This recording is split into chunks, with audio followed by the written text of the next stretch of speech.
후감송 해보도록 하겠습니다. 청지기직 에베소서 5장 15, 16절이죠. 자, 해보겠습니다. 청지기직 에베소서 5장 15, 16절. 그러지 너희가 어떻게 행할지를 자세히 주의하여 지혜 없는 자같이 하지 말고 오직 지혜 있는 자같이 하여 세월을 아끼라. 때가 악하니라. 에베소서 5장 15, 16절 말씀. 아멘. 특별히 16절이 되게 유명한 말씀이죠. 세월을 아끼라. 때가 악하니라. 네, 근데 그 전에 강조해야 될 것은 어떻게 행할지를 자세히 주의하여 지혜 없는 자같이 하지 말고 오직 지혜 있는 같이 하여라. 이렇게 말씀하고 있죠. 그래서 항상 의미를 생각하면서 어떤 뜻인지를 잘 이해하고 암송하는 거랑 그냥 암송하는 거는 다릅니다. 그래서 오늘 구체적으로 이렇게 나눌 때 이런 뜻이구나. 세월을 아낀다는 게 이런 거구나. 이렇게 자세하게 배우며 나누면 많은 또 유익이 되고 또 다른 이들을 도울 때 많은 이렇게 도전이 될 수 있습니다. 그래서 우리가 항상 이 배울 때는 내가 배운다 이런 생각은 첫 번째고 두 번째는 이것을 어떻게든지 나눠준다 이런 마음을 가지고 이렇게 하셔야 됩니다. 나눠주는 마음이 있어야 우리가 더욱더 힘을 가질 수 있습니다. 그래서 유명한 말이 있죠. 배우든지 나눠든지 가르치든지 이런 말이 있잖아요. 사람은 배울 때 행복하죠. 또 가르칠 때 행복해요. 이게 두 개가 다 갖춰지면 더할 나위 없는 거죠. 그래서 배우고 끝난다 그러면 에너지가 계속 중충만 되고 거기서 이제 끝나는 경우가 있어요. 자꾸 나눠줘야 돼. 이렇게 나눠야 돼. 그래서 내가 배운 것을 나눌 수 있어야죠. 그래서 배우든지 나누든지 이 둘 중에 하나를 하되 둘 다 하면 더 행복하다. 이것을 꼭 기억하셔서 이 배운 것을 나에게만 적용하는 것이 아니라 우리 주위에 이제 가난한 성도들이 참 많잖아요. 이제 그런 성도들의 어떤 물질과 어떤 이런 개념들, 이런 것에 대한 개념이 거의 없어요. 그러니까 뭐 교회에서 뭐 상처받았다, 무슨 일이 있다, 그러면서 막 안 나오고 이런 경우가 아직은 어린아이이기 때문에 그런 어린아이 같이 신앙을 양육시켜줘야 되는데 사실 그런 또 영혼들이 또 순순히 또 교회를 못 나오잖아요. 그러니까 우리가 즉석해서 거기서 양육을 해주는 거죠. 이렇게 배웠다고 이렇게 하면서 에베소서 말씀에 이렇게 하면서 풀어주면서 그렇다고 뭐 앉혀놓고 1시간, 2시간씩 막 이렇게 하라는 게 아니라 찾아갈 때마다 아니면 만날 때마다 하나씩 이렇게 건네주는 거예요. 이렇게 그러면 아직까지 그런 것을 배우지 않았기 때문에 아직 개념이 부족하기 때문에 비판하고 그런 경우가 많이 있어요. 그러니까 마치 어린아이가 부모님의 참뜻을 모르고 막 칭얼대는 그런 거 있잖아요. 근데 나중에 알고 봤더니 사실은 아니었어. 그 부모님이 너무 아이를 향한 사랑이 되게 컸는데 그 아이는 그것을 못 봤던 거야. 못 느꼈던 거야. 이런 게 많잖아요. 그런 것처럼 교회를 안 나가고 뭐 실족하고 이런 성도들 보면 하나님의 사랑, 하나님의 뜻 이것을 발견하지 못해서 그래요. 근데 그 발견하지 못한 것을 어떻게 해줘야 돼요? 알려줘야 되잖아요. 이런 거야, 저런 거야 이렇게 해줘야 되는 거지. 그래. 이게 공감만 하고 되는 게 아니에요. 공감을 하지만 공감을 하면서도 이렇게 그런데 말이야 우리 성경 말씀 한번 볼까? 그러면서 에베소서 5장에 이렇게 말씀하고 있어 라고 차분히 또 알려주면 그런 거였네 하면서 이제 그것이 자연스럽게 양육이 되는 거죠. 그래서 꼭 우리가 이런 개념들을 우리가 명확하게 잘 배워둬서 다른 애들에게 잘 선한 영향력을 끼치면 좋겠습니다. 자, 그래서 우리가 이 과를 통해서 먼저 배울 것은 우리가 시간과 물질과 재능을 맡은 청직이라는 것을 이제 알려주고 있다는 거죠. 이 과에서 우리가 알려주는 것은 또 시간을 맡은 청지기로서 어떻게 시간 관리를 해야 되는지, 또 물질을 맡은 청지기로서 어떻게 물질 관리를 해야 되는지, 또 각자의 삶을 청지기로 살아가도록 이제 결단하고 적용하는 것, 그것이 오늘 제자훈련의 목표입니다. 우리 서론 한번 같이 한번 읽겠습니다. 시작. 우리는 예수 그리스도께서 우리 마음과 세상의 주님이 되신 사실을 공개했다. 그러므로 우리가 주님의 청지기라는 것을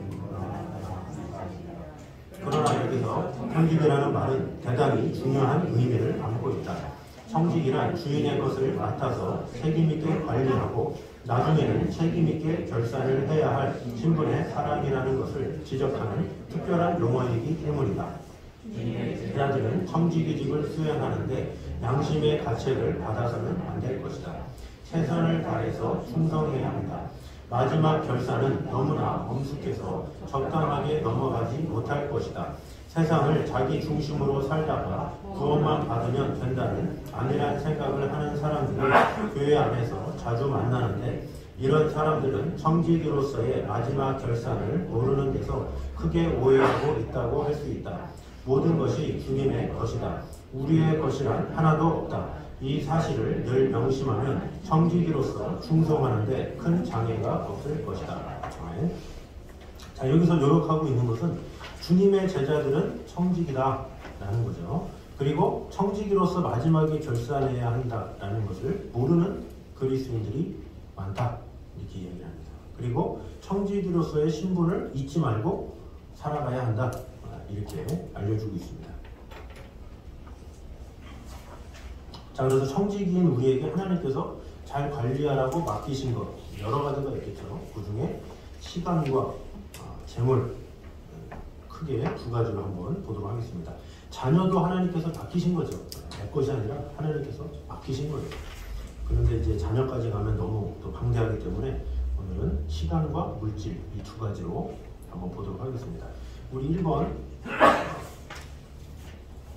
문제 같이 한번 읽겠습니다. 시작. 우리는 시간을 맡은 청지기다. 평생의 시간을 어떻게 사용해야 하는지 에베소서 5장 15절에서 17절 말씀을 가지고 공부하라. 자, 우리가 암송했던 건 16절, 17절이었죠. 자, 그런데 여기서는 에베소서 5장 15절에서 17절까지 17절이 이제 추가되죠. 그걸 한번 같이 한번 읽겠습니다. 시작. 그런즉 너희가 어떻게 행할지를 자세히 주의하여 지혜 없는 자같이 하지 말고 오직 지혜 있는 자같이 하여 세월을 아끼라. 때가 악하니라. 그러므로 어리석은 자가 되지 말고 오직 주의 뜻이 무엇인가 이해하라. 했어요. 자, 여기서 말하는 지혜는 어떤 것인가? 1번 질문에 어떻게 행할지를 자세히 주의한다라는 말을 가지고 설명하라. 10절도 참고하라 그랬죠. 자, 10절 한번 읽겠습니다. 에베소서 5장 10절 시작. 주를 기쁘시게 할 것이 무엇인가 시험하여 보라. 자, 어떻게 행할지를 자세히 주의하라.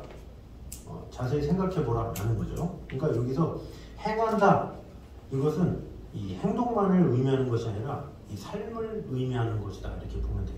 행동, 우리는 어떤 행동은 하루에도 수많은 행동을 하잖아요. 근데 행동과 행동이 쌓이고 쌓여서 뭐를 만들어요? 삶을 만들죠. 여기서 말하는 것은 삶을 말하는 거예요. 너희들이 하나하나 행동하는 거, 그걸 뛰어넘어서 행동이 행동을 나와서 삶을, 어떤 삶을 살지 자세히 주의하라, 이렇게 말을 하는 거죠. 우리가 전에 했던 것처럼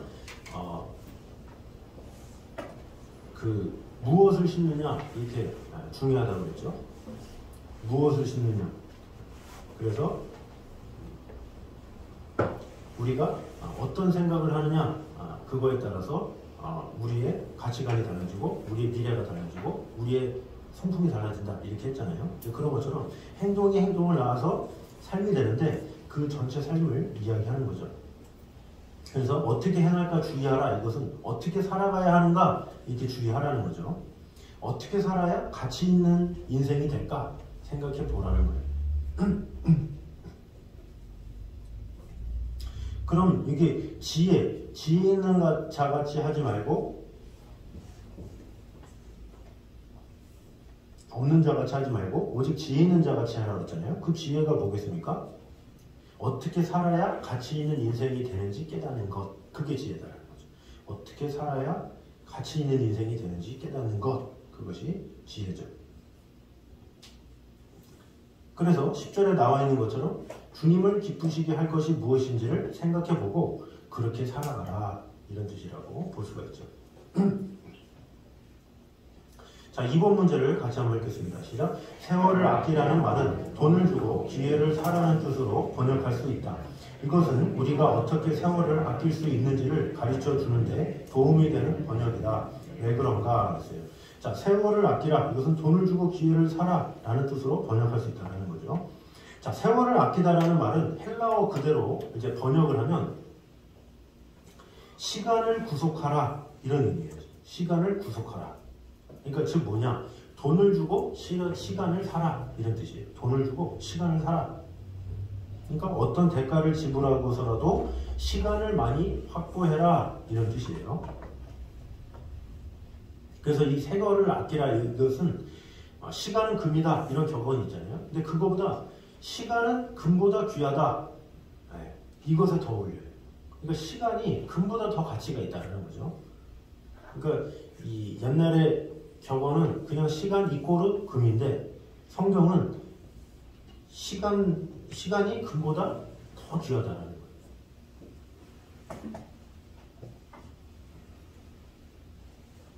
자, 그럼 세월을 아끼라. 그러면 시간을 선용하라는 뜻이겠습니까? 네, 마찬가지죠. 네, 맞죠. 짜투리 시간을 잘 활용하고 낭비하는 시간이 없도록 시간 관리를 해야 세월을 아끼는 것이 되죠.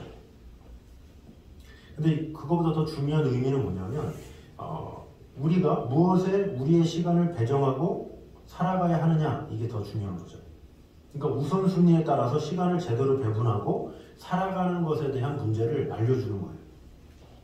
자, 짜투리 시간을 잘 활용해요. 짜투리 시간을 잘 활용하는데 방향이 올바른 방향이 아니야. 잘못된 방향이 아니야. 그럼 소용이 없죠. 잘못된 거죠. 시간 관리를 아무리 잘해도 방향이 온전하지 않으면 소용이 없는 거예요. 올바른 방향으로 시간 관리를 하라 이거예요. 그게 바로 세월을 아끼라의 참된 의미다라고 볼 수가 있습니다. 자, 3번 한번 같이 한번 읽겠습니다. 시작. 당신은 시간의 낭비를 줄이기 위해 매일 어떤 식으로 살고 있는가? 자, 시간을 줄이기 위해서 어떤 식으로 삽니까? 자, 내게 가장 소중한 것이 무엇인지를 결정하고 그 소중한 것들을 삶의 우선순위에 놓고 살아가는 것, 이것이 중요하죠. 만약에 이런 질문을 한다고 쳐요. 하루에 26시간이 있습니다. 그러면 그 남은 2시간으로 뭐 할 겁니까? 이렇게 물어보면 뭐라고 대답합니까? 아무래도 이렇게 누가 또 듣고 있으니까 아니면 또 영적인 사람이니까 뭐 이런 말을 하겠죠. 저 하나님과 교제할 것 같은데요. 가족들과 시간을 보낼 것 같은데요. 아니면 미래를 준비할 것 같은데요. 이런 말들을 하겠죠. 그런데 그런 대답을 한다면 이렇게 우리가 물을 수가 있겠죠. 이렇게 지금 우리가 말한 것들이 소중한 거잖아요. 근데 그 소중한 건데 그 소중한 것을 24시간 안에는 못하느냐는 거죠. 24시간으로는 부족해서 못하냐는 거예요. 사실 되게 중요한 거잖아요. 가장 중요한 거예요. 우리 인생에 있어서 뭐 하나님과 깊은 교제를 갖는 거, 가족들과 시간을 보내는 거, 미래를 위해 준비하는 거, 이게 사실 인생에서 가장 중요한 거거든요. 근데 그 소중한 것을 우리는 놓치면서 24시간을 살고 그러다가 26시간이 있으면 뭐 할 거냐 그러면 그거를 한다고 그래요. 그러면 그 24시간을 뭐 하고 그 중요한 걸 왜 놓치고 더 중요한 거를 왜 시간이 남으면 하느냐라는 거죠. 자, 이것은 무엇을 비교할 수 있냐면 운전을 누가 하는데 기름이 다 떨어져요. 기름이 다 떨어져 가는데 옆에 조수석에 있는 사람이 기름 좀 넣고 가세요. 기름 다 떨어져 가요. 그런데 그 운전자가 시간 없어요. 바빠서 안 돼요. 기름 넣을 시간이 어디 있어요. 이런 거랑 똑같아요. 그러니까 우리 삶에 충전이 되는 건 하나님과의 교제, 그리고 가족들과의 그런 관계, 또 미래를 건설하는 것, 이런 것을 통해서 우리의 인생이 살찌는 건데 되게 많은 사람들은 그걸 놓쳐. 가장 중요한 거. 하나님과의 관계 놓치죠. 바쁘다고. 또 가족들과의 시간도 잘 안 보내죠. 바쁘다고. 또 미래를 준비해야 되는데 지금 자기 바빠서 그거 놓치죠. 근데 이 세 개가 중요한 거잖아요. 어떻게 보면. 가족끼리 평안하기 위해서, 미래가 잘 되기 위해서, 하나님의 영광을 위해서 사실 한다고는 하는데 그 세 가지를 놓치면서 나머지 24시간을 산다는 것이 문제라는 거예요. 그래서 소중한 것을 잃어버리고 소중하지 않는 것에 지나치게 매달리는 사람들이 오늘날에 참으로 많다라는 거죠. 그래서 되게 어떤 분들은 건강을 잃으면서까지 돈을 버는 분이 있어요. 건강을 막 잃어. 뻔해. 막 그러는데 건강을 계속 잃으면서도 계속 일을 해.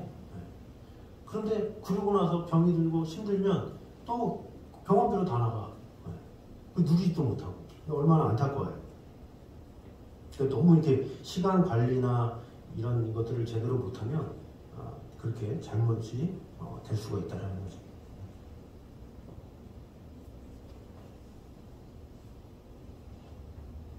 그래서 나중을 너무 사람들은 생각해요. 나중에 부자 되려고, 나중에 잘 되려고. 근데 그 나중이 언젠지 모르는 게 함정이죠. 그게 80세 이후가 될지, 노후가 될지.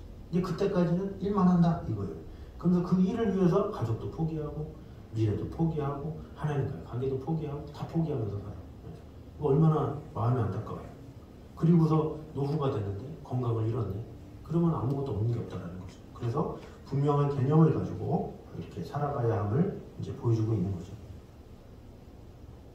자, 우리 4번 같이 한번 읽겠습니다. 때가 악한 것과 시간의 선용은 어떤 관계가 있다고 보는가 했어요. 자, 때가 악하다 이런 말을 많이 하죠. 성경에서는. 자, 때가 악하다 이것은 뭡니까? 하나님의 심판이 가까워 오고 있다 이런 말이죠. 그럼 하나님의 심판이 다가온다 이건 뭐예요? 우리의 시간이 얼마 안 남았다 이런 뜻이죠.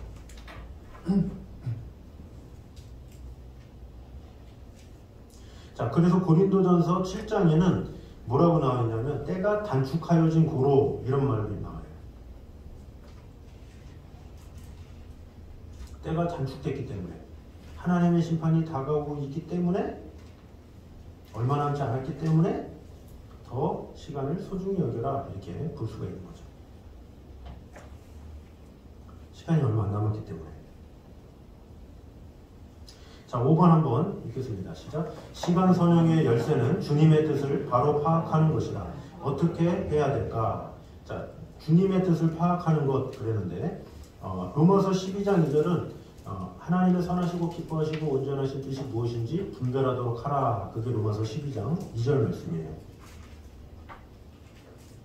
그리고 누가복음 17장 26절에서 30절은 노아 때에 사람들이 시집가고 장가가고 자기 마음대로 살았다 이런 내용이거든요. 그래서 이 로마서 12장 2절이 요구하는 것처럼 하나님의 선하시고 기뻐하시고 온전하신 뜻을 분별하는 것, 그것이 바로 시간 선용의 열쇠다라는 거죠. 만약에 그렇지 못하면 어떻게 됩니까? 누가복음 17장에 나오는 노아 시대의 사람처럼 마음대로 시간을 낭비하게 된다라는 거죠. 그러니까 주님의 뜻을 모르면 시간 활용을 못한다. 반대로 주님의 뜻을 알면 시간 활용을 잘하게 된다라는 거죠. 자, 그럼 우리가 이런 질문을 하죠. 하나님의 선하시고 기뻐하시고 온전하신 뜻이 무엇인지 분별하도록 하라 그러는데 하나님의 뜻을 우리가 구체적으로 우리가 계획을 세울 줄 알아야 되죠. 우주적으로 하나님께서 우리를 통해서 이루시려는 뜻은 무엇인가? 또 개인적으로 내 안에 이루려는 뜻이 무엇인가? 나의 은사와 재능을 통해서 내 안에 이루시려는 뜻이 무엇인가? 가정적으로 나를 통해서 이루시려는 뜻이 무엇인가? 교회 안에서 나를 통해 이루시려는 뜻이 무엇인가? 이런 것을 분명히 알아서 그 뜻대로 살아가야 되겠죠. 자, 그럼 먼저 우주적으로 하나님께서 우리에게 원하시는 뜻이 뭐죠? 우주적이라는 것 총괄해서 우리의 삶을 전체 총괄해서 하나님이 그럼 세계적으로 우리에게 요구하시는 뜻, 그게 뭡니까? 하나님의 나라죠. 구분의 나라 확장. 이것이 바로 하나님께서 우리에게 주신 사명이에요. 하나님 나라 확장, 이것이 바로 우리가 하나님을 통해서 우주적으로 이룰 뜻이다라는 거죠.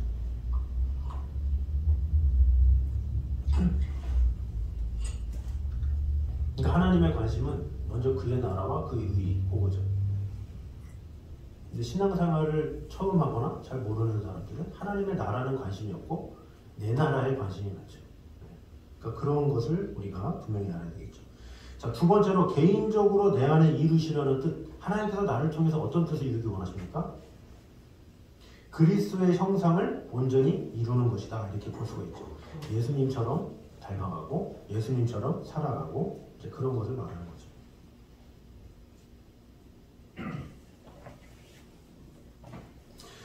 자, 그리고 세 번째로 나의 은사와 재능을 통해서 내 안에 이루시려는 뜻. 그게 뭘까요? 은사와 재능을 주신 이유가 뭐예요? 그것을 통해서 그것을 잘 활용해서 교회와 사회를 섬겨라. 그래서 우리에게 은사가 있고 재능이 있는 거죠. 그러니까 하나님은 우리에게 은사와 재능을 주신 이유는 그것을 활용해서 교회와 사회를 섬기라고 주신 거예요. 나의 유익만을 위해서 사는 것이 아니라 그것을 통해서 교회에 도움이 되고 사회에 이바지하고 이런 것이 중요하다는 거죠. 자, 그럼 네 번째로 가정적으로 나를 통해 이루시려는 뜻, 그게 뭘까요? 가정적으로. 먼저 믿음의 자녀를 양육하는 것, 그것이 하나님의 뜻이에요. 하나님께서 내게 주신 자녀를 어떻게 하면 믿음으로 세울까? 어떻게 하면 믿음으로 가리킬까? 이것이 바로 하나님의 뜻이고, 내 남편이나 아내를 참된 남편이나 아내가 될 수 있도록 도와주는 것, 그것이 중요하죠.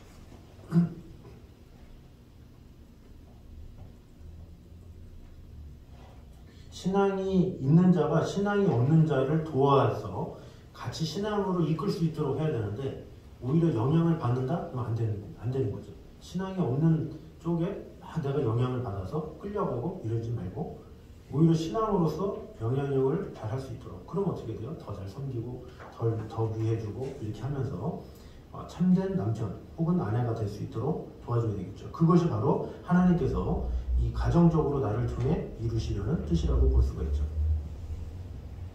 자, 그럼 마지막으로 교회 안에서 나를 통해서 이루시려는 뜻, 그게 무엇이 있을까요?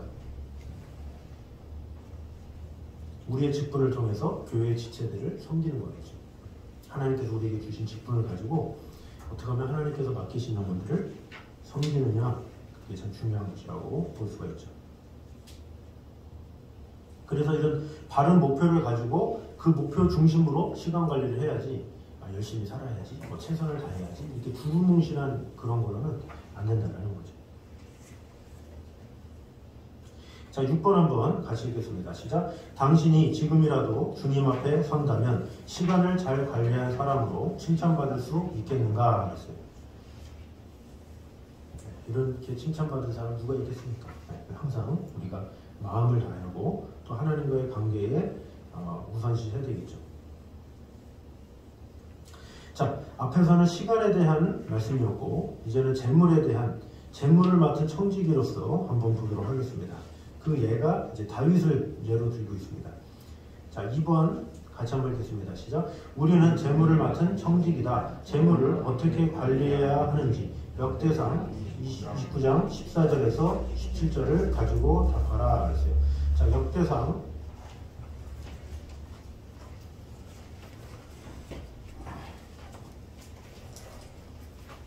29장 14절에서 17절.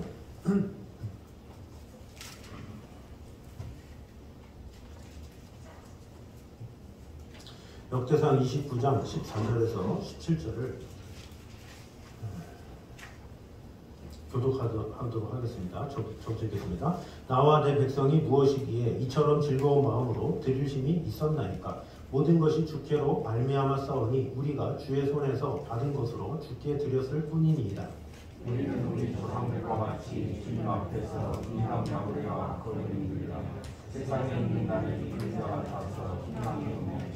우리 하나님 여호와여, 우리가 주의 거룩한 이름을 위하여 성전을 건축하려고 미리 저축한 이 모든 물건이 다 주의 손에서 왔사오니 다 주의 것입니다. 나의 하나님이여, 주께서 마음을 감찰하시고 정직을 기뻐하시는 줄을 내가 아나이다. 내가 정직한 마음으로 이 모든 것을 즐거이 드렸사오며 이제 내가 또 여기 있는 주의 백성이 주께 자원하여 드리는 것을 보오니 심히 기쁘도소이다. 아멘.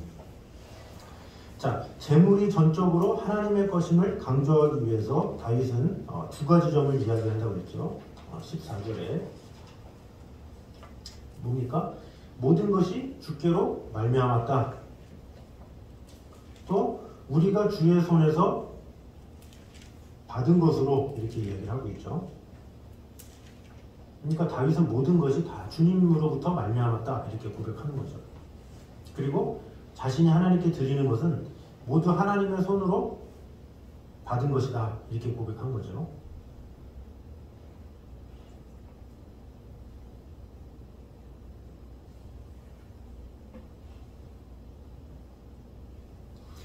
하나님께서 주신 거를 내가 드릴 뿐입니다. 이런 말로 볼 수가 있죠. 그래서 이번에 당신은 다윗처럼 말할 수 있는가 그랬죠. 자, 만약에 다윗처럼 말한다면 뭐예요? 내 재물은 사실 하나님으로부터 위탁받은 것이다. 이렇게 말할 수 있어야 된다는 거죠. 내 재물은 하나님 겁니다. 이렇게 인정하라는 거예요. 근데 만약 그렇게 다윗처럼 말할 수 없다면 이유가 뭐겠습니까? 아직은 좀 믿음이 부족하거나 하나님께서 내게 주셨다라는 확신이 없을 때 이제 그럴 때가 있죠.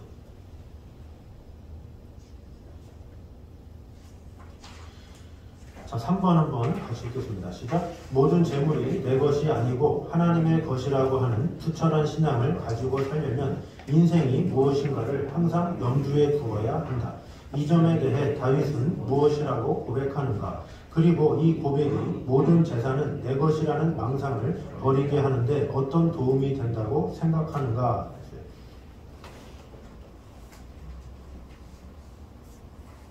하나님의 것이라고 하는 투철한 신앙을 가지고 살려면 인생이 무엇인가를 염두에 둬야 된다는 거죠. 이것에 대해서 다윗은 무엇이라고 말하고 있는가? 15절에 우리는 우리 조상들과 같이 주님 앞에서 이방 나그네와 거류민들이라. 세상에 있는 날이 그림자 같아서 희망이 없나이다. 이렇게 고백을 했다라는 거죠. 그러니까 주님 앞에서 이방 나그네요, 거류민이다. 이렇게 이야기를 했는데 이건 뭡니까? 나그네는 정착이나 소유에 대한 욕심이 없죠.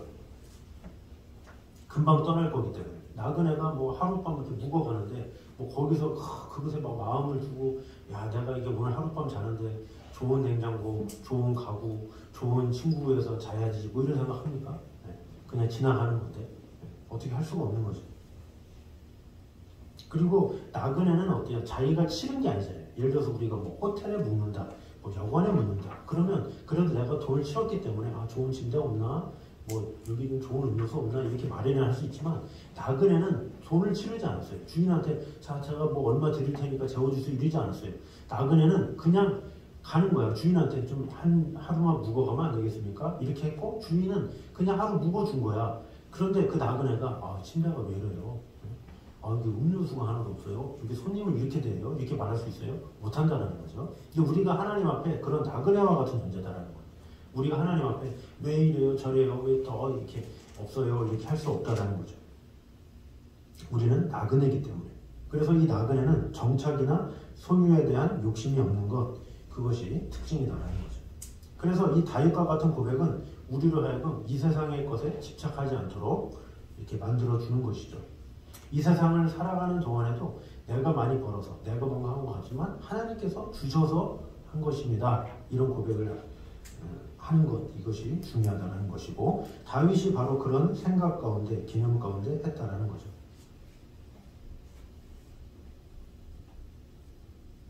그래서 이 다윗은 인생을 나그네로 생각하고 세상에 사는 날을 그림자로 여기고 있다라는 거죠. 다윗이 그렇게 느끼는 거 참 쉽지 않죠. 왜? 왕이니까. 그만큼 누리는 게 많으니까. 우리랑 비교가 안 되잖아요. 그죠? 거의 막 백성을 가지고 어마어마한 재산을 가졌음에도 불구하고 하나님 겁니다. 저는 나그네요, 거류민입니다. 이렇게 고백한다는 건 쉽지 않아요. 자, 4번 한번 읽겠습니다. 시작. 당신은 재물에 대해 내 것이라는 강한 소유욕을 가지고 있는가? 만일 그렇다면 다윗처럼 인생을 보지 못해서 생긴 큰 오해가 아닌지 살펴보라. 자, 이건 뭐냐면 이제 그리스도의 주재권을 인정하지 못하면 반드시 자신의 소유권에 집착을 하게 된다는 거죠. 그래서 여기서 말하는 것은 소유의 문제냐, 소유권의 문제냐 이런 건데 이 문제는 예수님께 자신의 소유를 얼마나 내놓느냐 이게 중요한 게 아니라 자신의 소유권 전체를 양도하느냐 이런 문제다라는 거죠. 그러니까 하나님은 우리에게 소유를 원하는 게 아니에요. 소유권을 원해요. 소유권. 아예 이런 모든 것이 하나님의 것입니다. 이렇게 인정하길 원하시는 거예요. 우리가 갖고 있는 것 중에 너의 얼마를 내가 원한다 이게 아니라 하나님은 우리 전부를 요구하시는 분이죠.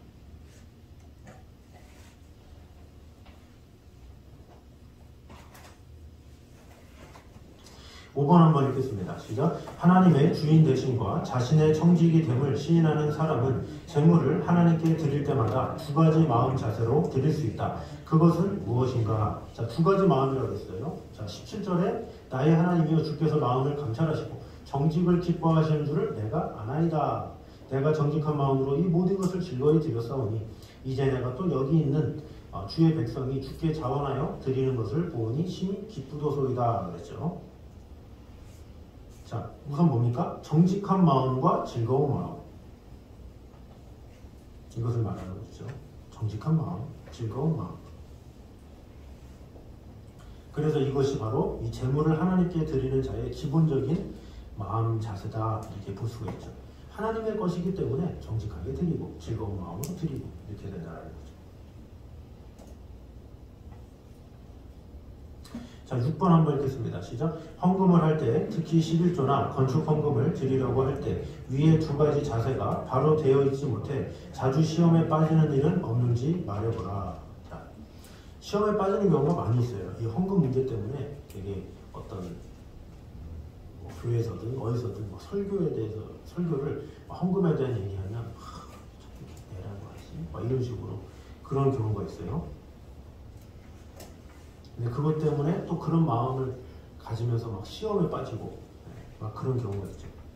저도 고등학교 때 저희 그 교회에서 부흥회를 하도 많이 해가지고 강사분이 헌금 얘기하면 제가 고등학교 2학년 때인데 제 친구랑 막 집에 가면서 한참 얘기한 적이 있어요. 자기 부흥 강사님들 오시면 헌금 얘기 많이 하시냐? 막 그러면서 제가 이제 고등학교 때 그 친구랑 글쎄 그거 왜 이렇게 많이 하지? 막 그러면서 있으면 알아서 낼 텐데 막 그러면서 서로 이렇게 얘기했던 경험이 있었는데, 근데 그런 질문의 시발점은 어디서 시작돼야 되냐면 내가 그리스도의 주저권을 얼마나 인정하느냐 이게 참 중요해요.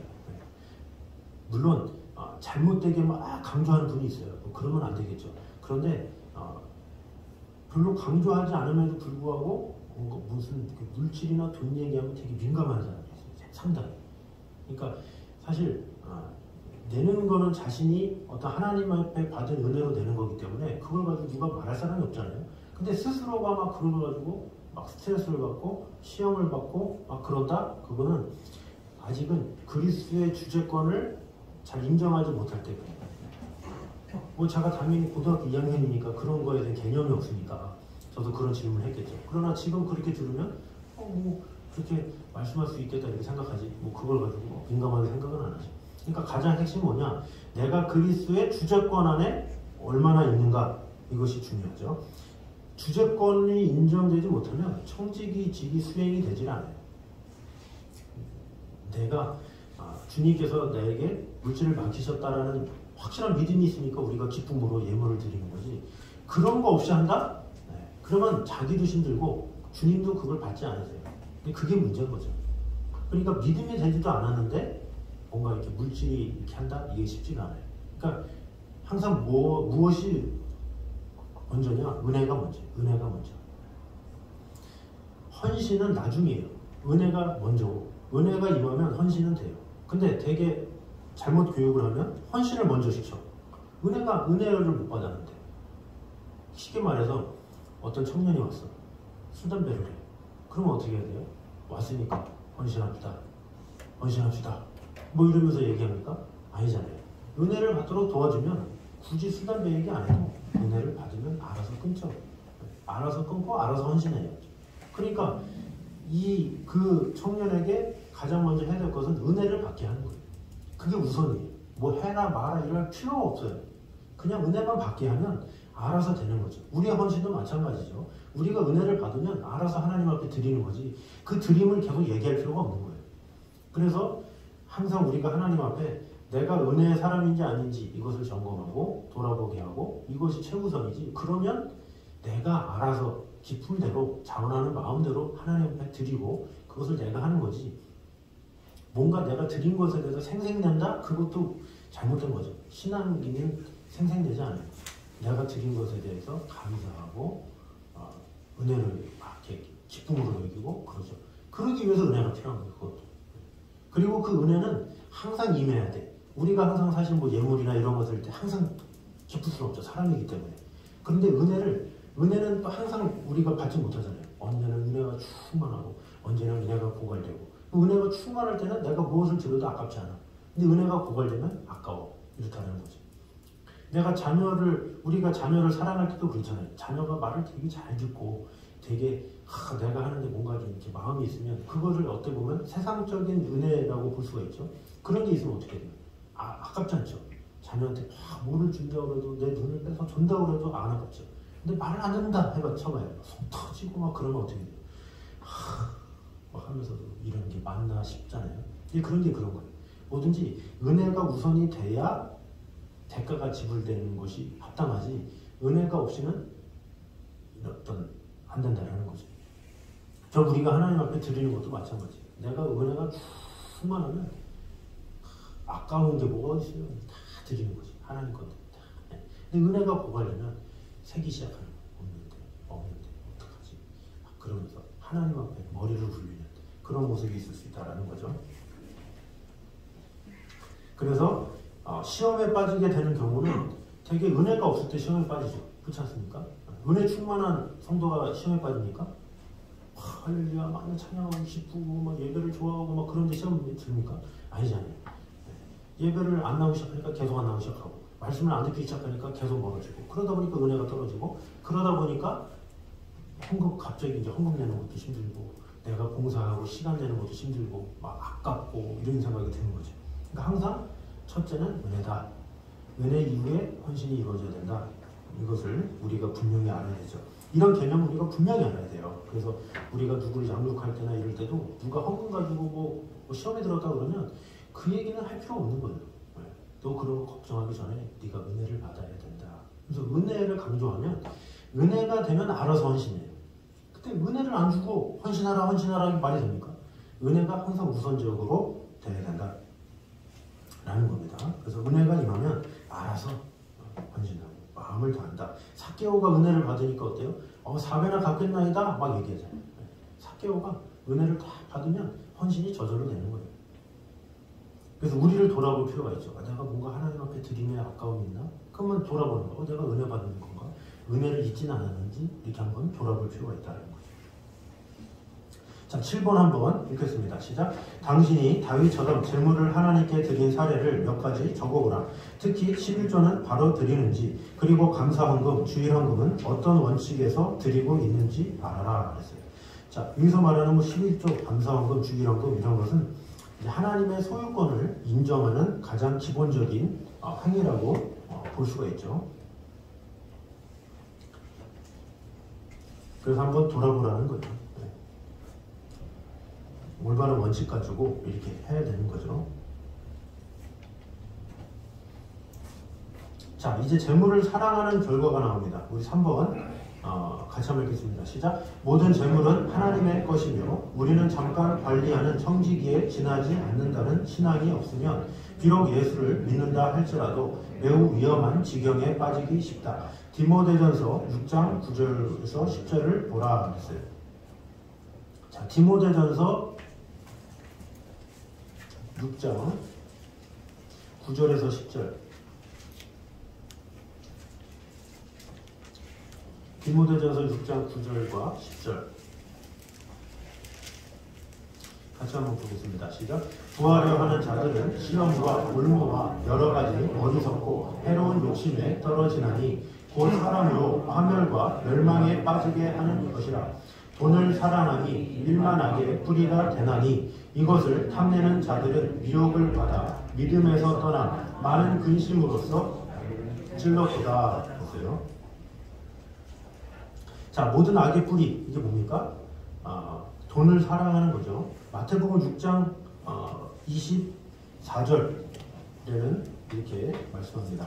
마태복음 6장 24절에는 한 사람이 두 주인을 섬기지 못할 것이니 혹 이를 미워하고 저를 사랑하거나 혹 이를 중히 여기고 저를 경히 여김이라. 너희가 하나님과 재물을 겸하여 섬기지 못하느니라. 이렇게 말씀하고 있어요. 그러니까 이 돈과 하나님을 겸해서 섬길 수 없다라는 거예요.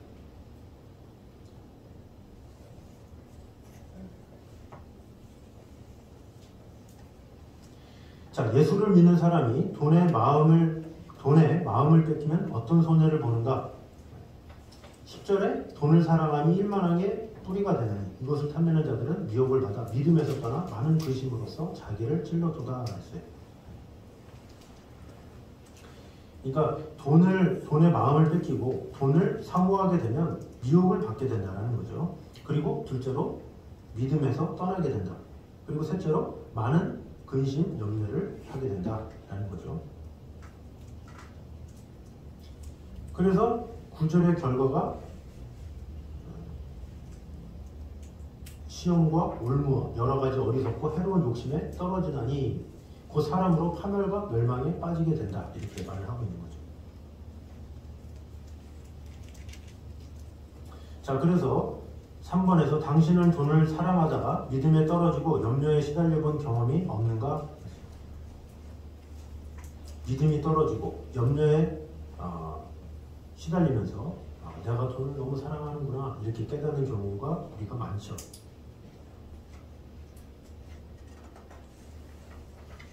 그러니까 우리가 이 주제권을 인정하는 문제를 부자에게만 국한됐다고 생각하는 사람들이 많아요.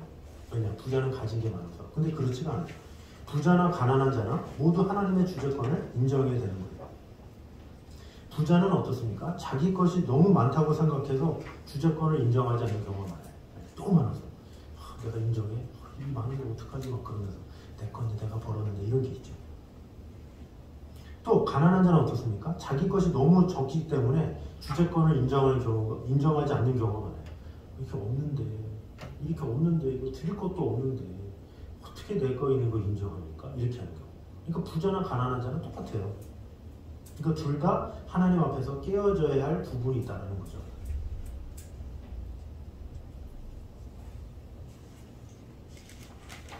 내가 10원에 대해서 주제권을 인정하지 못하면 1000원도 못하고 10,000원도 못하고 커질수록 더 못하는 거예요.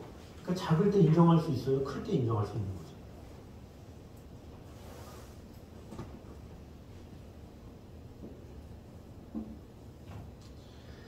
자, 4번 이제 재물을 관리하는 원칙을 한번 보도록 하겠습니다. 같이 읽겠습니다. 재물을 주인이신 그리스도의 뜻대로 관리하는 데 필요한 몇 가지 원칙을 디모데전서 6장 17절에서 19절에서 찾아보라 그랬어요. 자, 6장 17절에서 19절 우리 같이 한번 읽겠습니다. 시작. 내가 이 세대에서 고한 자들을 명하여 마음을 높이지 말고 정함이 없는 재물에 소망을 두지 말고 오직 우리에게 모든 것을 후히 주사 누리게 하시는 하나님께 두며 선을 행하고 선한 사업을 많이 하고 나누어 주기를 좋아하며 너그러운 자가 되게 하라. 이것이 장래에 자기를 위하여 좋은 터를 쌓아 참된 생명을 취하는 것이니라. 아멘. 자, 17절에 세 가지 원칙이 있어요. 17절에 첫 번째 뭡니까? 마음을 높이지 말라. 이걸 다른 말로 뭐라 그래요? 교만하지 말라 이거죠. 둘째로 정함이 없는 재물에 소망을 두지 말라. 이거 뭡니까? 재물을 의지하지 말라 이거죠. 그리고 세 번째로 우리에게 모든 것을 후히 주사 누리게 하시는 하나님께 소망을 두라. 하나님만 신뢰하라 이런 거죠. 그리고 18절의 나머지 한 가지 원칙 18절 뭡니까? 선을 행하고 선한 사업을 많이 하고 나누어 주기를 좋아해라. 너그러운 자가 되라.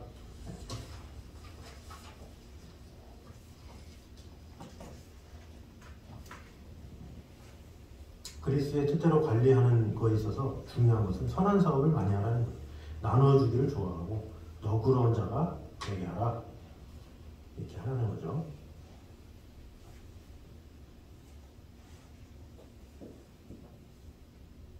그래서 자꾸 이렇게 나누는 삶, 함께하는 삶, 이것이 참 귀하다라는 거죠. 3번 마지막 읽겠습니다. 시작. 당신은 어느 정도로 선한 사업과 구제에 돈을 사용하고 있는가 했어요. 자, 그래서 하나님을 위해서 돈을 바르게 사용하는 것, 이것이 참 중요하죠. 그래서 하나님의 영광을 위해서 하나님께서 우리에게 허락하신 그 물질은 바르게 사용해야 되고, 또 우리가 사용한 것에 대해서 책임을 벗을 수 없다는 점을 우리가 알아야 된다는 거죠. 그래서 이 청지기의 문제는 우리가 부하든 부하지 못하든 우리에게 요구되는 공통의 문제라는 것을 꼭 기억해야 됩니다. 그래서 하나님께서 내게 주셨다라는 믿음 갖고, 또 하나님께서 내게 주신 것을 어떻게 선하게 사용되어지도록 마음을 다하느냐, 이것이 참으로 중요하다는 것입니다. 자, 그래서 하나님께서 주신 시간, 하나님께서 주신 물질, 이런 것을 마음을 다해서 잘 행하고 또 그런 것에 대해서 이렇게 고민을 하거나 아니면 신앙에 깊은 고뇌에 빠진 자들이 있다면 우리가 말씀으로 잘 건면하면서 하나님의 뜻 가운데 세워주면 좋겠습니다. 자, 우리 다음 주는 베드로전서 5장 8절 감상하도록 하겠습니다. 근신하라 깨어라 너희 대적마귀가 우는 사자같이 두루다니며 삼킬 자를 찾나니 말씀입니다. 그래서 이 말씀을 감상하시면 되겠습니다. 자, 우리 마지막 한번 읽어보겠습니다. 우리 두 가지 소유법 같이 한번 읽겠습니다. 시작. 우리의 소유를 간직하는 방법에는 두 가지가 있다. 우리는 소유를 우리의 주먹 안에 꽉 쥐고는 이것은 내 마음대로 할 수 있는 내 것이야 라고 할 수 있다. 또 선을 펴서 손바닥 위에 올려놓고 주님 감사합니다. 이것들은 제게 빌려주신 소유물입니다. 저는 단지 위탁자에 불과할 뿐 주인이 아님을 압니다. 이들 중 어느 것을 되찾아 가기 원하시면 말씀해 주십시오. 그러면 돌려드리겠습니다. 라고 말할 수도 있다. 소유에 대한 우리의 태도는 제자도의 진실성을 가늠하는 척도가 된다. 돈에 대한 우리의 청지기직을 생각할 때 우리의 태도는 어떠한가? 내 돈을 얼마만큼 하나님께 드릴까인가? 아니면 하나님의 돈을 얼마만큼 나를 위해 가질까인가? 네. 자, 그래서 항상 청지기직을 늘 생각하면서 얼마나 내가 하나님께서 주신 것을 하나님의 영광을 위해서 쓸까 이렇게 고민해야 되는 거죠.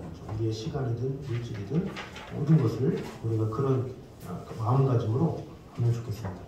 우리 같이 한번 기도하도록 하겠습니다. 우리 같이 기도할 때 오늘 우리가 함께 나눴던 시간 사용과 또 물질에 대해서 이 모든 것이 다 하나님께로 말미암았다는 것을 같이 기도하면서 하나님께로부터 말미암았사오니 하나님의 하나님의 뜻대로 사용하는 자가 되게 하여 주시옵소서. 이렇게 한 목소리로 같이 기도하며 나가도록 하겠습니다. 기도하겠습니다. 하나님 감사합니다. 하나님께서 주신 것들 이 모든 것들 하나님께 모든 것을 맡기오니 주님 지켜주시고 함께하여 주셔서 우리의 모든 물질, 우리의 시간들 이런 모든 것이 다 하나님의 것입니다.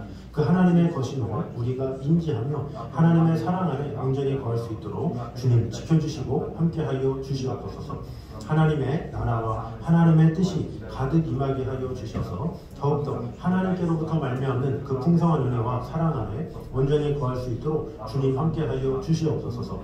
놀라운 하나님의 사랑으로 우리를 지켜주시고 돌봐주셔서 힘있게 하나님의 나라와 그 의로 우리가 힘있게 살아감으로 말미암아 하나님께서 주시는 시간을 잘 활용하며 하나님께서 주신 물질에 대해서 우리가 잘 활용됨으로 말미암아 놀라운 하나님의 축복이 하나님의 은혜가 가득 임하는 것을 경험할 수 있도록 주님 지켜주시고 함께하여 주시옵소서. 우리와 함께하심을 믿습니다. 주님만을 바라보니 주님 지켜주시고 함께하여 주시옵소서. 사랑해 주님 감사합니다. 이 모든 것이 다 하나님의 것입니다. 그것을 인정하는 자가 되기 원합니다. 그리스도의 주재권이 우리 안에 있어야 우리가 하나님께서 주신 것을 감사하면서 하나님의 영광을 위해서 쓸 수 있습니다. 주의 뜻을 위해서 활용할 수가 있습니다. 주님, 이 모든 것이 다 하나님의 것이오니 하나님의 영광을 위해서 마음껏 사용하며 우리 주위에 많은 영혼들이 하나님의 사랑을 입을 수 있도록 우리가 더욱더 잘 섬기고 사랑하며 섬기기에 힘쓸 수 있도록 주님 지켜주시고 함께하여 주시옵소서. 우리의 매일매일의 삶을 주관하시는 하나님 앞에 모든 것을 맡기오니 주님께서 주관하시고 함께하여 주시옵소서. 이제는 우리 주 예수 그리스도의 은혜와 아버지 하나님의 무한하신 사랑과 성령님의 교통하심이 늘 우리와 함께 계셔서 우리에게 주신 시간과 물질을 하나님의 영광 위에 쓰기 원하는 이 자리에 있는 모든 성도들 위해 이부터 영까지 함께 있기를 간절히 축원하옵나이다. 아멘.